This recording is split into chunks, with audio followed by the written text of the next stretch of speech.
Peter Greenberg's live global travel update is presented to you by Air Canada, connecting the world with more than 1,000 daily flights to 180 destinations and 6 continents. Well, I'll be back on my feet someday. Don't care if you do, 'cause it's understood. You ain't got no money, you just ain't no good. Well, I guess if you say so, I'll have to pack my things and go. That's right, hit the road, Jack. And don't you come back no more, no more, no more, no more. Hit the road, Jack. And don't you come back no more. What you say? Yeah, hit the road, Jack. Ray Charles. Lovely to have him sing us in. Welcome to another global travel update for this third Tuesday of August, 2025. We got lots to get to. Let's start with some good news. The Air Canada strike apparently has been settled. The government tried to intervene when thousands of flight attendants went on strike. It didn't work. The airline finally stepped up and made a settlement. So Air Canada is now operational. That doesn't mean they're fully back. Give them about another 36 hours to get recycled, get planes and crews back in sequence, and they will be up and running. Speaking of up and running, the fallout still continues from the NTSB hearings in Washington on that fatal collision earlier this year between the military jet and the American Eagle jet, the military helicopter, I should say. Things got particularly contentious in that hearing because the head of the NTSB determined that the FAA was stonewalling her, was not giving them full information, had slow walked a lot of things. And at one point during the hearings, when she asked an FAA official a question, she noticed that an FAA official sitting next to that official was jabbing them in the stomach, a clear signal to say, don't answer. What did she do? She separated them in the middle of the hearing. That's what's going on. And she pointed fingers squarely at the FAA, as I have been doing for the last 20 years. And her 2 words to them were fix it. Let's see what happens. We are still monitoring that story because remember, the NTSB is not a regulatory agency. They can only make recommendations to the regulatory agency, otherwise known as the FAA, which still is compromised because of a dual mandate that makes them think that the airlines and the manufacturers are their clients. They're not. We are. And until that mandate gets changed and the FAA figures out the reality of the situation, this behavior may be perpetuated. But we're still going to monitor it to see what kind of changes are coming, because it's one thing to talk about lessons learned. It's a whole other thing to talk about lessons applied. That's the key. So we'll monitor that. Also, now that Alaska Airlines has essentially consumed and bought Hawaiian, you're seeing lots of changes in their schedule. And some of those schedule changes are interesting. They got rid of nonstops coming up later this year between Boston and Honolulu, which is the longest domestic nonstop in the U.S., by the way. Instead, they're putting in nonstop, and they got rid of nonstops to Japan and Korea from Honolulu. Instead, they're putting in nonstops from Seattle to London and from Seattle to Iceland. So we're going to see what happens in the Hawaii market for that. Speaking of the Hawaii market, there's something called Bill 9 in Maui, which will have implications on the hotel rates you pay. Because if that bill gets passed, and it's going to get voted on very soon, it will phase out short-term rentals in Maui, which means goodbye Airbnb, and here comes higher hotel rates. We will look at that as well. Speaking of higher rates, in an effort to either mitigate or end over-tourism, both of which are usually not done, but at least there's an attempt. You may remember last year, the fees they put in for Venice. If you couldn't prove you had a hotel reservation, you had to pay a €5 fee. People paid the fee anyway and came. This year, they raised it to €10. People came anyway, and they paid the fee. So no impact there. In Greece, they thought that we're going to solve the problem by only limiting it to 20,000 people a day trying to climb up the Acropolis in 100-degree weather. That hasn't accomplished anything. And now, get ready for this, the United Kingdom, Italy, Spain, France, and Portugal are now starting new visitor taxes later this year. That'll add anywhere from $2 to $7 to your bill per day. Let's see what happens with that. And of course, in France, A number of other communities have done this, but in France, they banned all cruise ships carrying more than 1,000 passengers from entering the harbor in Cannes. Now they're limiting the number of people who can ever get into Cannes on a cruise ship to under 6,000 a day, meaning if you are a cruise ship with under 1,000 passengers, you can still go until they hit the 6,000 passenger mark, roughly 6 other ships. So we'll see what happens with that. And then last but not least, get ready for two-tier pricing that discriminates against visitors. You're seeing it happen in Europe. You're seeing it happen in Asia, where non-residents have to pay more to go to certain attractions. President Trump just signed an executive order for the U.S. national parks for foreign visitors have to pay $20 more than you and me.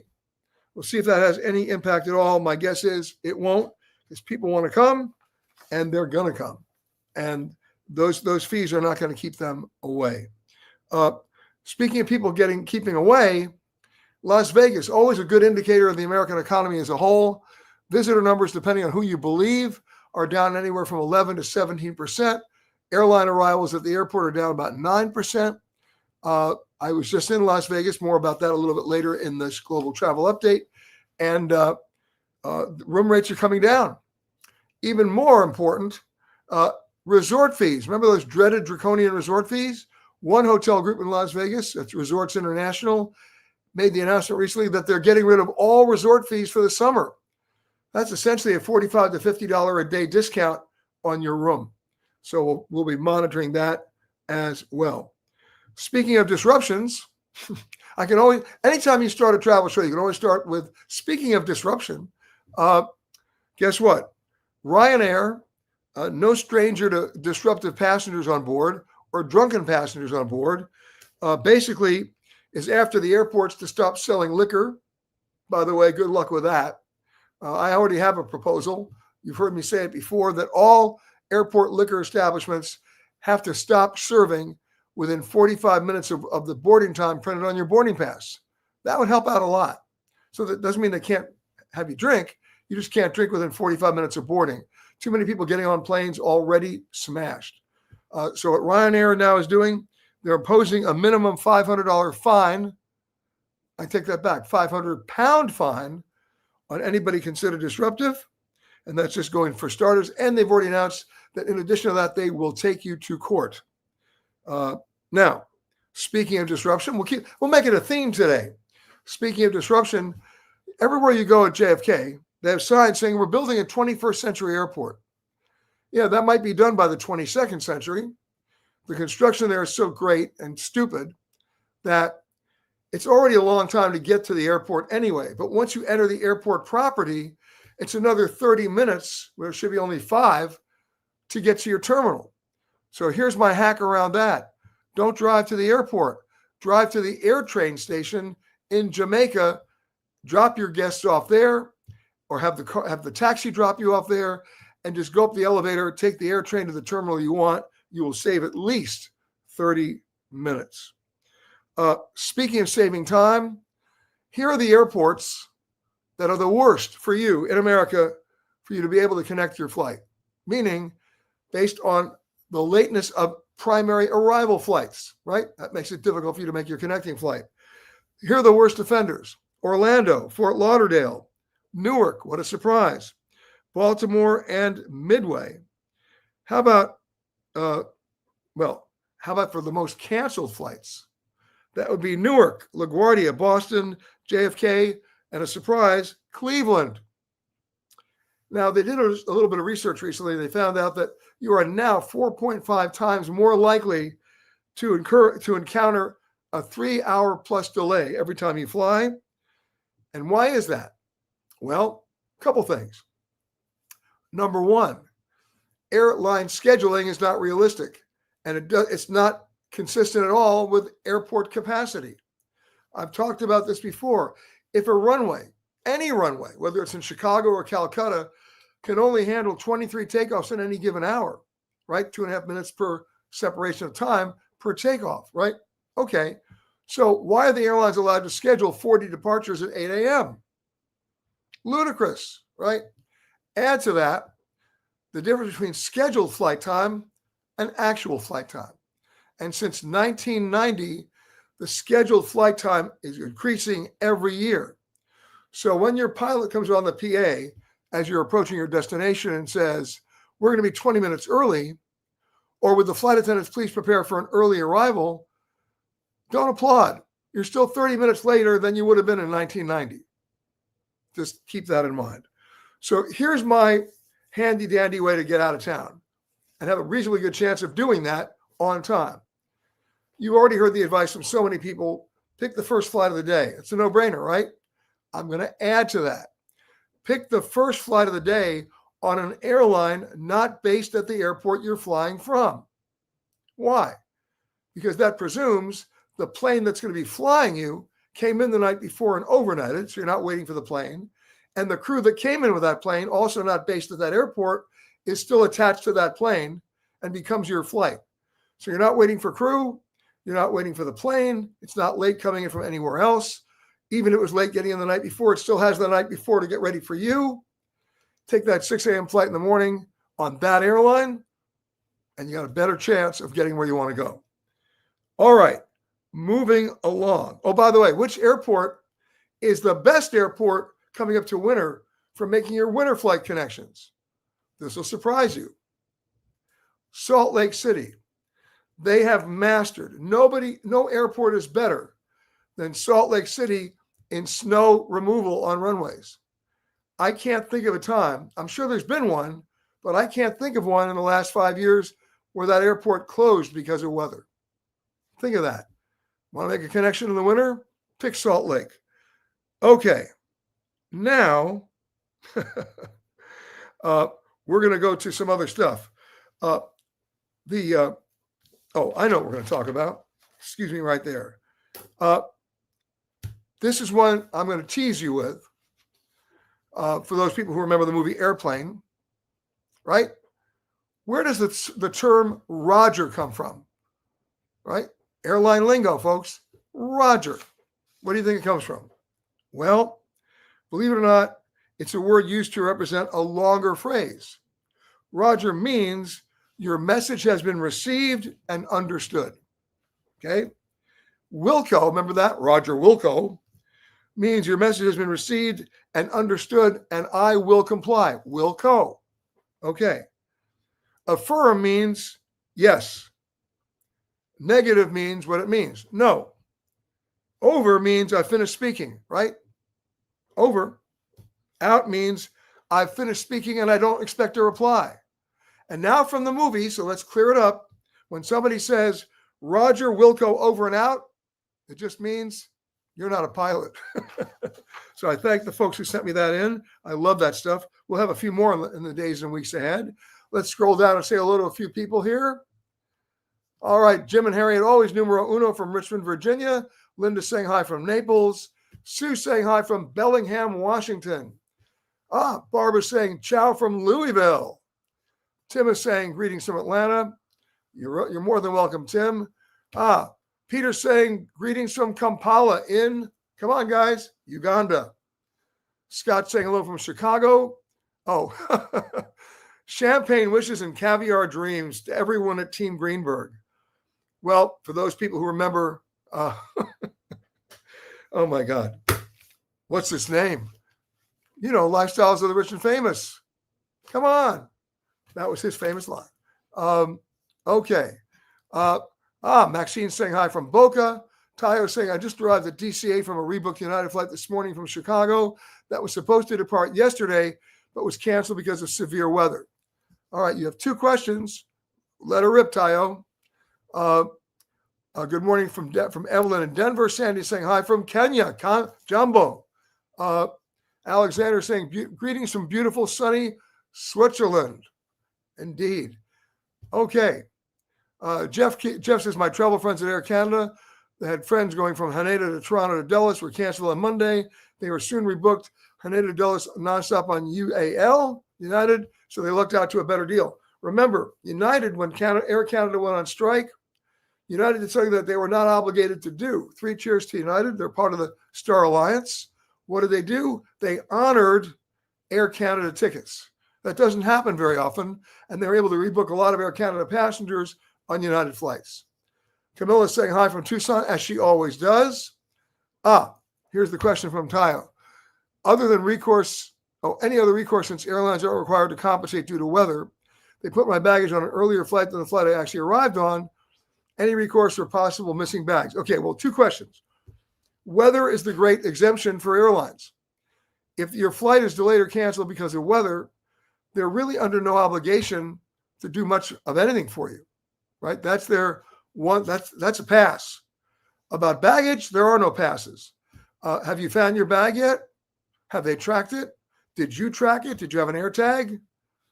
Right now, the technology is in your favor, so let me know. All right, Daryl saying hi from Omaha. And Mike saying hi from Washington. Thank you, Jim and Harriet. Robin Leach, my old pal. I should have remembered it because, believe it or not, when Robin first moved to America, I was the first interview he ever did. And we stayed friends all those years during all the craziness. And he lived in Las Vegas, by the way. All right. Oh, everybody came in with Robin Leach. Thank you, everybody. I appreciate that. Now, one more thing, and I've gotten a lot of emails on this, so let's address it. Sometimes buying a one-way ticket is less than a round trip. Sometimes it's not. But when it is and you're flying overseas, you could get yourself into a problem very quickly because foreign countries don't like one-way tickets because it means you might overstay your welcome on the visa. So here's what you do. If you can find a very inexpensive one-way ticket, go ahead and buy it. Then go out and buy with your credit card a fully refundable, no restricted return ticket that you have no intention of using. And pick a date.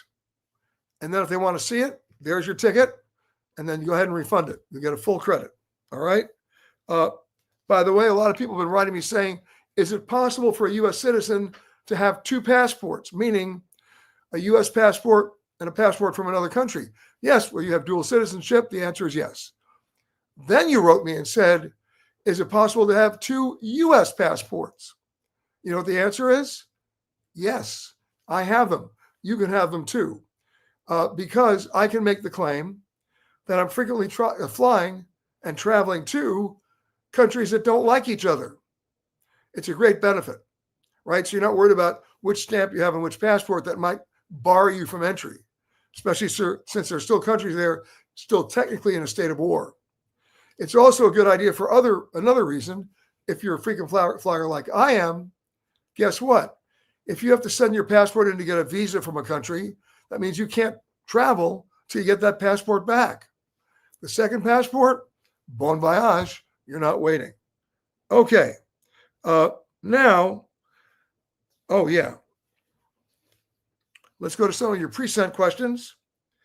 Dan says from Illinois, need your advice on vitamins and medications on a trip to Spain and then a cruise to the French Riviera. What's the best way to handle these in these countries? Two things. It's okay to travel with prescription drugs for your prescription. You should keep a copy of your prescription and a letter from your doctor that says you have permission from him under his direction to take these drugs, but make sure he names the brand name of the drug as well as the generic name of the drug, because in many countries, they don't know the brand name. They only know the generic name, and just keep it with you. And there you go. So that's one. And you wanted to know, oh, that was it. Covered on that one, Dan. Okay. Helen wants to know, any chance of asking about tips and advice on solo travel? Sure. What do you want to know? Email me, peter@petergreenberg.com.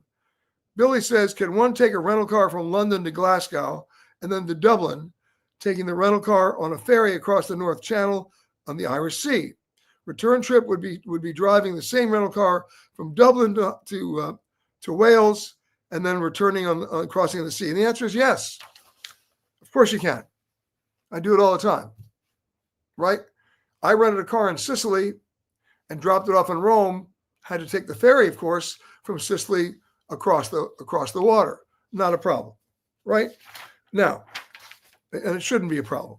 Of course, you are driving on the wrong side of the road, and while you may not be in an accident, you could easily cause a few. So I hate driving on the left side of the road. As a matter of long-standing practice, learned from experience, I don't do it. Okay. Now let's scroll down. Hold on a second. Give me a second here. Tayo says, yes, I had an air tag and found out last minute that my bag was being loaded onto an earlier flight. So I ran, and luckily there was still space on the plane. Win-win. It told you something the airline didn't. Congratulations. Eric saying hi from San Antonio.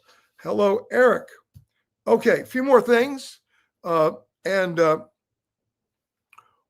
way, when I talked about the airports that are most likely to lose your bags, they all have one thing in common. Not a single one of them, what? Has anybody employed to match your bag with you once you're at baggage claim? That's where the theft happens.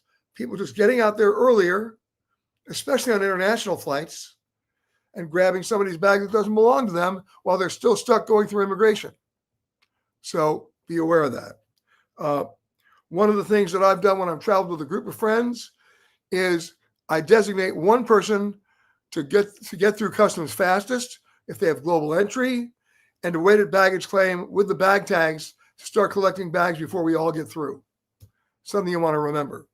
Okay, there you go. Now, a couple of housekeeping notes while we're here. Travel Detective Season 10 is airing now. Check your local listings. And then, here's a question. Any update on the entry-exit system and ETIS information authorization system? Yes. Oh, and you say, I miss getting my passport stamped. Yeah, me too. I'm one of those sentimentalists who love having that stamp on the passport. In Europe, at least, they are fast disappearing and will be gone by the end of this year. First of all, let's talk about the EES. That's kicking in now. Next time you go to a checkpoint in any one of those 26 European Union countries, they'll get your fingerprint. They'll take a photograph of you. It all helps in their facial recognition program. And then the next time you go back, there's a reasonably good chance they'll have an e-gate, and boom, they take your picture and off you go. ETIS, different story. It's a can that's been kicked down the road for a number of years now, but it is going into effect this fall. It's their electronic visa authorization. Check the price. It's anywhere from $25 to $30. Now remember, they already have one in the UK that kicked in earlier this year. It's basically attached by number to your passport number. You don't have to do it every time you travel, but if you don't do it now, you cannot travel. So check out the ETIS. Going to kick in later this fall. If you're going to the United Kingdom, it's already kicked in. So go to gov.uk. That's their website. Fill out the form, and within 72 hours, you'll get that ETA, that electronic ticket or travel authorization. Okay? Hope that's helpful. Thank you for that cute comment. Roger, over, out. All right, one housekeeping note. Our show this week, coming up on Saturday, get out your maps, and boys and girls, we're going to be coming to you from Las Vegas and the annual group summit of one of the most influential groups in the world, Virtuoso, perhaps the most powerful group of influential travel advisors anywhere. Imagine 5,000 people in Las Vegas having about 240,000 meetings with every CEO, every owner, every travel supplier. I go there to learn, to find out what's really going on or what's not going on. So check it out this Saturday, starting at 10 a.m. Eastern time, 7 a.m. Pacific time, about 10:05 after stations do their weather and traffic. And if you can't find it in your local market, no problem. Go to our website, petergreenberg.com, hit the radio icon, and we stream it live starting about 10:05. Let's go to the photo of the week. It's a pretty one. Where is it? Speaking of national parks, a good one, Banff National Park in Canada. I just like the way you waited for the clouds to come just at the right time. It's from Banff National Park in Canada, and the winner is Jean Arturi, I think. Yes, it is Jean Arturi. Sorry about my bad read. If you think you've got a photo that matches the quality of Jean's photo and you want to be considered for photo of the week, that's an easy one. Photo contest at petergreenberg.com. and we'll be glad to put it right up there along with the other winners. We really appreciate it when you send those photos in. As you know, I'm in New York today, getting ready for a big trip that's going to take us to about 5 different countries over 7 days. So for those of you who want my job, welcome to my schedule. But we will see you on Saturday for Eye on Travel, our CBS radio show. Of course, we'll monitor all the stories we told you about this week. And next week, we'll be doing Global Travel Update from one of those countries. So stick around for that. In the meantime, thank you to Amanda Morris for doing the boards today, because Anthony's on a scouting trip for our next television special that we'll be shooting in the great state of Maine. So check that out. And of course, this fall, get ready for our hidden series, Hidden Malta, Hidden Alabama, Hidden Maine, Hidden Tahiti, and many others, Hidden Hong Kong, and Hidden Egypt. So a very full slate of 1-hour global television specials will alert you as we get closer to the premiere dates.